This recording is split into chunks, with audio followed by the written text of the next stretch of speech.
El Centro Académico de la Memoria de Nuestra América presenta.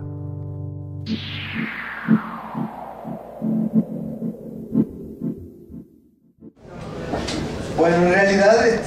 Camilo hizo una trampa. Quien sabía que le iba a contrarrestar su discurso era Yamil, me tiró a mí por delante,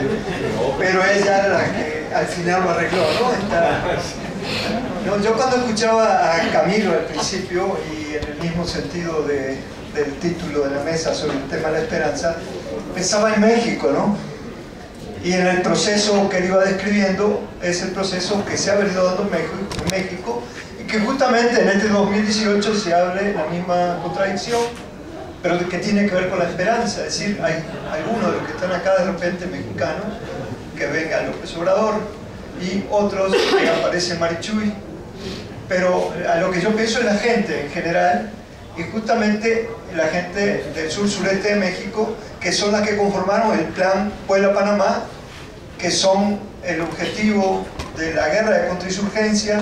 que aparece en 1994, o que recrudece, porque ya habíamos tenido un periodo en los años 70 con epicentro en Guerrero, pero digamos que ahora va a volver de vuelta con las zonas económicas especiales, que es el proyecto alternativo, el modelo de desarrollo que plantea la clase dominante para Colombia con base en la agroindustria, y que es lo que está planteado con base en los hidrocarburos, la biodiversidad, el agua, es decir, todos los proyectos, los megaproyectos que se van a implementar en sur-sureste de México, ¿no? Bueno, pero pasando entonces un poco, yo debía haber hablado al principio, porque voy a dar algunos datos para los mexicanos que no saben en realidad a fondo cómo fue el proceso de paz en Colombia, pero voy a decir algunos datos muy puntuales, ¿no? Empezaré diciendo que justamente poner un punto final a 52 años de guerra no es fácil, ¿no? Y que las guerras dejan demasiadas fracturas en el tejido social, además de que existen muchas verdades sumergidas y demasiados conflictos de intereses, ¿no? Acá Camilo planteaba justamente cómo dentro de la plutocracia colombiana, sería hoy la vieja oligarquía, hay nuevos sectores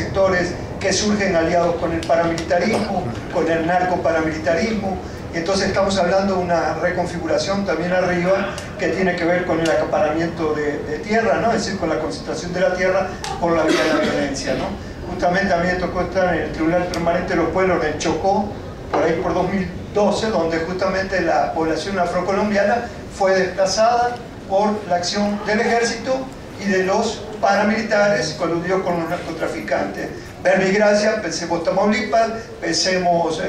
Nuevo León, pensemos Coahuila, pensemos Chihuahua, pensemos Michoacán y lo que viene en Guerrero y ahora en otros espacios, bueno, lo que fue propiamente Chiapas, ¿no? Justamente acá lo que se planteaba era el cese bilateral del fuego y la definición y dejación de armas por parte de la guerrilla, pero quedaba, digamos, después de 200.000 muertos y al menos 60.000 desaparecidos, podríamos hablar que hubo y 6.5 millones de desplazados internos, según 7 millones de desplazados internos. Digo, estos son datos duros que hablan de un conflicto y de la violencia que rigió ese conflicto, ¿no? Entonces, uno de los puntos que quedaban en los acuerdos era el desmantelamiento de justamente las bandas criminales emergentes, la BACRIM, que eran los viejos grupos del paramilitarismo, ¿no? Que estos ejércitos privados, a los que el gobierno, que fueron de alguna manera prohijados por Álvaro Uribe, pero a los que el gobierno de Santos declaró que ya no existen, ¿no?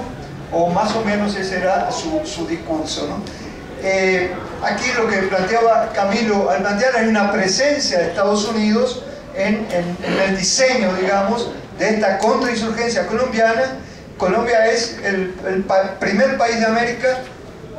y después le sigue Argentina, que antes de tener una insurgencia marxista tenía ya en la doctrina militar, los documentos impuestos por la administración Kennedy en 1960, una doctrina de contrainsurgencia que ya incluía el paramilitarismo, Es decir, poner a civiles a pelear contra civiles, cuando esto ocurre en el 60 y la FARC y el ELN nacen en el 64. Un proceso parecido en la Argentina, donde la guerrilla nace 2 o 3 años después de que ya el ejército tiene una lógica de contrainsurgencia, ¿no? Esto tiene que ver con el Plan Colombia también, los primeros 15 años del Plan Colombia, que vis a vis es lo que fue el Plan Puebla-Panamá acá, pero sin la fase de una guerrilla actuante aquí en México, ¿no? Es decir, bueno, los zapatistas están en la construcción de autonomías, sin disparar tiros, y el EPR, cuando aparece el Plan Colombia, tiene una fase de propaganda armada, pero sin mucha capacidad de fuego, distinto a la FARC y al ELN, ¿no? Entonces, lo que podemos ver de esos 15 años, que lo que se había propuesto era un plan de contrainsurgencia, de asistencia militar, y se podría plantear que Estados Unidos y el gobierno colombiano no lograron derrotar militarmente a la guerrilla de la FARC, lo cual ahora con los acuerdos se podría ver que había una segunda vía, que posiblemente, parcialmente, se podría haber llegado a ese objetivo, y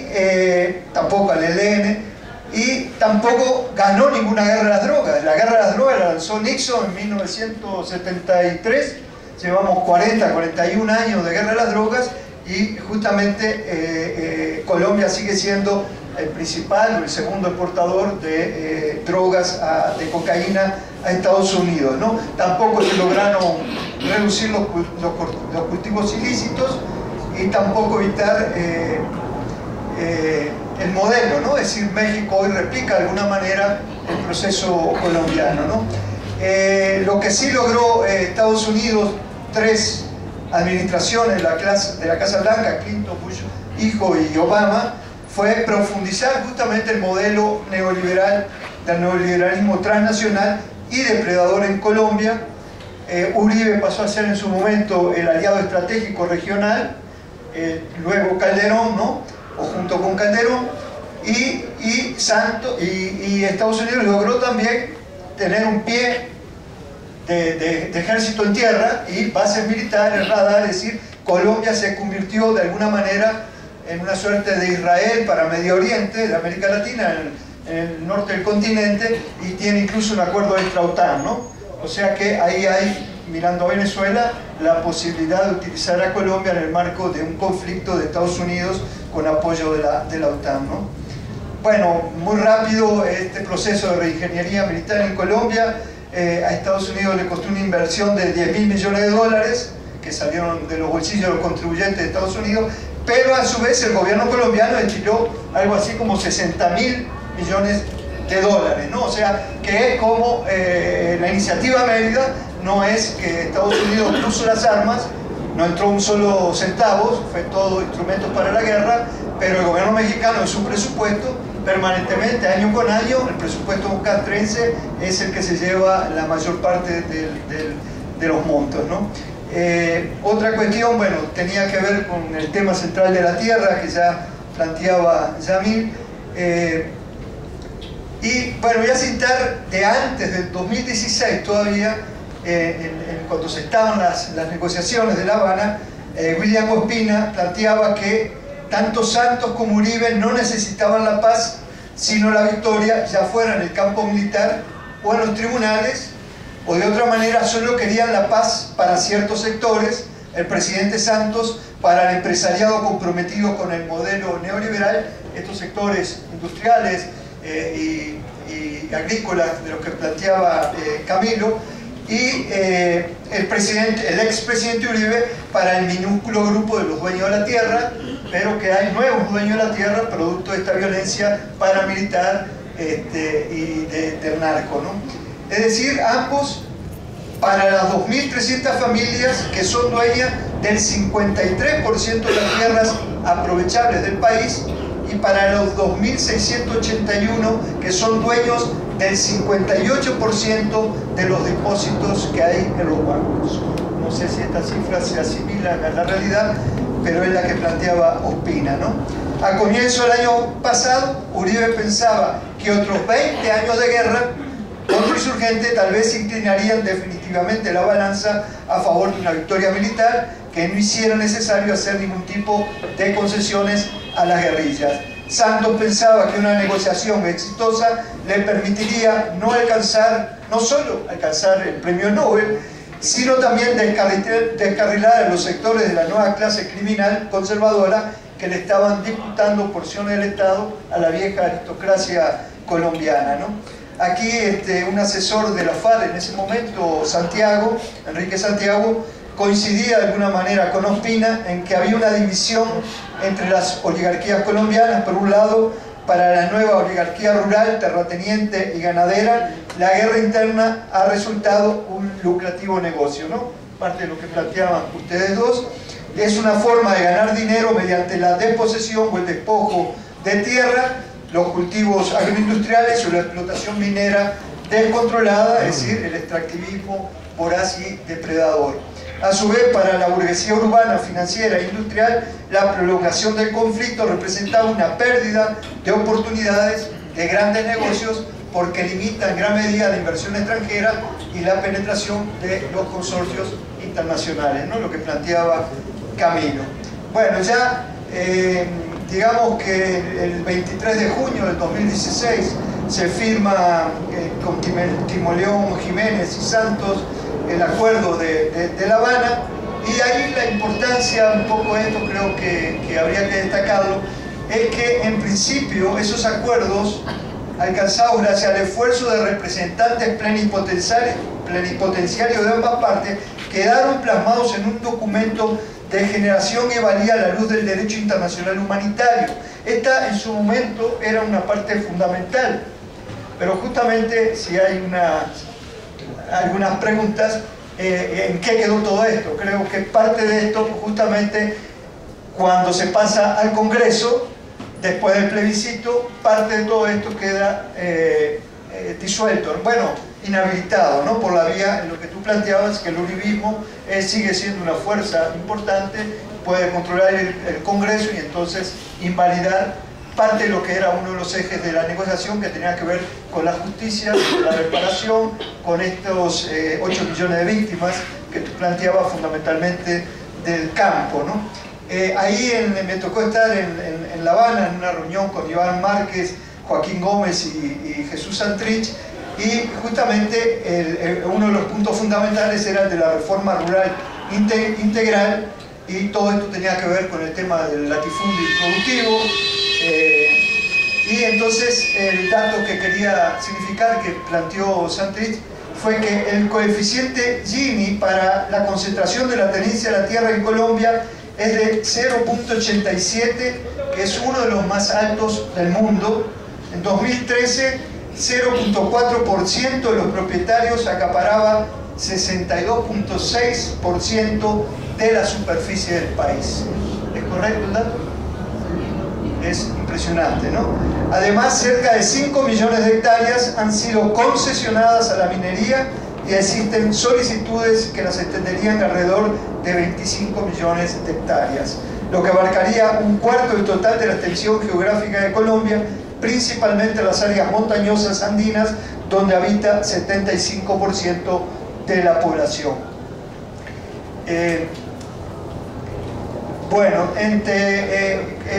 lo que planteaba Iván Márquez hace apenas un año, menos de un año, advertía que el salto a la legalidad en el marco de un Estado terrorista y de una oligarquía y una clase política tramposa y perversa como la colombiana conllevaba el peligro inminente de una guerra sucia contra los guerrilleros que se desmovilizaran. Aludió a la rebelión como un orden social injusto, como un derecho universal inalienable, un orden injusto como un derecho universal inalienable, y dijo que el Estado colombiano ha sido el responsable directo de la guerra de más de medio siglo, con énfasis en la contrainsurgencia y la doctrina militar del enemigo interno y la seguridad nacional del puño estadounidense y del paramilitarismo. Esto mismo que se enunciaba allá es lo que está en el fondo de la guerra de Calderón y la de Peña Nieto, que es una continuación de la de Calderón y lo que viene para el sureste mexicano, ¿no? hay un punto que estaba en el énfasis que ponía la FARC en ese momento en La Habana, en julio del año pasado, y era que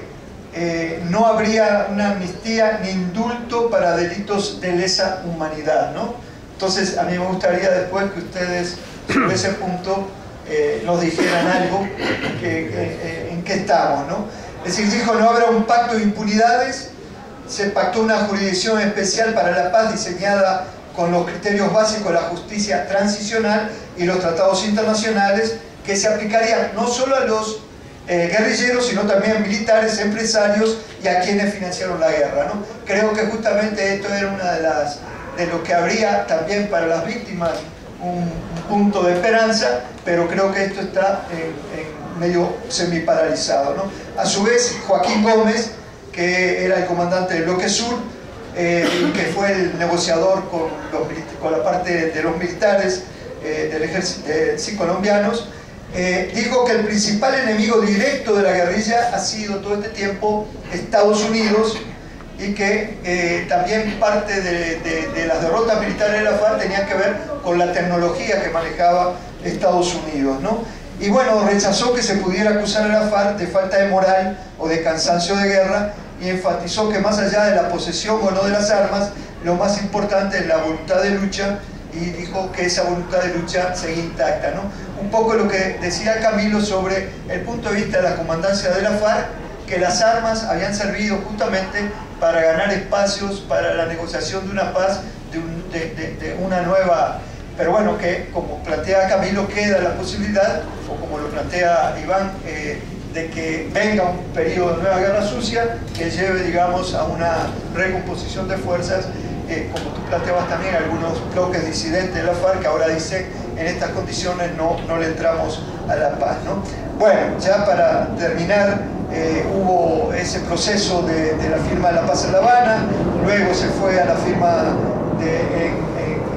el Teatro Colón de Bogotá, pero luego viene el plebiscito y entonces se pasa al Senado y todo esto queda en veremos, ¿no? Es decir, Javier Giraldo plantea que quedan desconocidos o extirpados, entre otros conceptos básicos, buena parte de la jurisdicción universal y el derecho internacional humanitario, que desaparece la responsabilidad de los mandos de las instituciones armadas, es decir, la cadena de mando del ejército en crímenes de lesa humanidad que se cometieron en el transcurso de la guerra, y que a su vez se le está proporcionando ahora un blindaje legal a estos mandos. Queda consagrada, dice, la impunidad de los agentes del Estado que cometieron graves violaciones de derechos humanos, y hay una absolución anticipada, dice él, de máximos responsables de crímenes de Estado. Queda esfumada la centralidad de las víctimas, también se absuelve al empresariado criminal, hay una anulación de los crímenes de lesa humanidad y de las prácticas de genocidio, y queda consagrada una evasión radical de las garantías de no repetición. También quedaron blindados el sistema corrupto colombiano y la antidemocracia, ¿no? El padre Javier Giraldo del Servicio Paz y Justicia ha sido justamente uno de los críticos de todo este proceso desde la posición de los derechos humanos y la defensa de los derechos de las víctimas, ¿no? Entonces, bueno, terminaría planteando que justamente en este escenario ocurre esto de Tumaco, ahora hace pocos días, y no solo fueron muertos 7 campesinos, sino que el día 5 de octubre, sino que a su vez la Policía Antinarcótico y el ESMAD atacaron con granadas de aturdimiento, gases y tiros a una misión de verificación que había desplazado al Tandil, ahí en Llorente, en Tumaco, que estaba compuesta por la Gobernación de Nariño, la Personería de Tumaco, la Diócesis de Tumaco, la Oficina de la ONU para los Derechos Humanos, la misión de verificación de la ONU, la misión de apoyo al proceso de paz, etcétera, etcétera, ¿no? Es decir, lo que se adelantaba de que podría entrarse una nueva fase de guerra sucia es una de las expectativas de corto plazo reales, pero también yo entiendo, como dice Camilo, que bueno, ahora pasa al escenario de las fuerzas sociales. Colombia tiene una gran historia de lucha social, el campesinado colombiano, el papel de la mujer en el liderazgo justamente de estos sectores campesinos, agrarios. Es decir, hay una gran experiencia acumulada, ¿no? La misma experiencia acumulada que tenemos aquí en México, y entonces la esperanza está ahí, la esperanza está en que los de abajo se puedan organizar de manera horizontal y logren imponer por la vía de la paz de manera organizada cada vez más arrancar concesiones al Estado, ¿no? En el caso de esta plutocracia colombiana es una plutocracia, una oligarquía contrainsurgente y bueno, diríamos que difícilmente vaya a cambiar. Entonces la expectativa es lo más seguro que quién sabe ahora, ¿no? Bueno, se la dejo por ahí, gracias.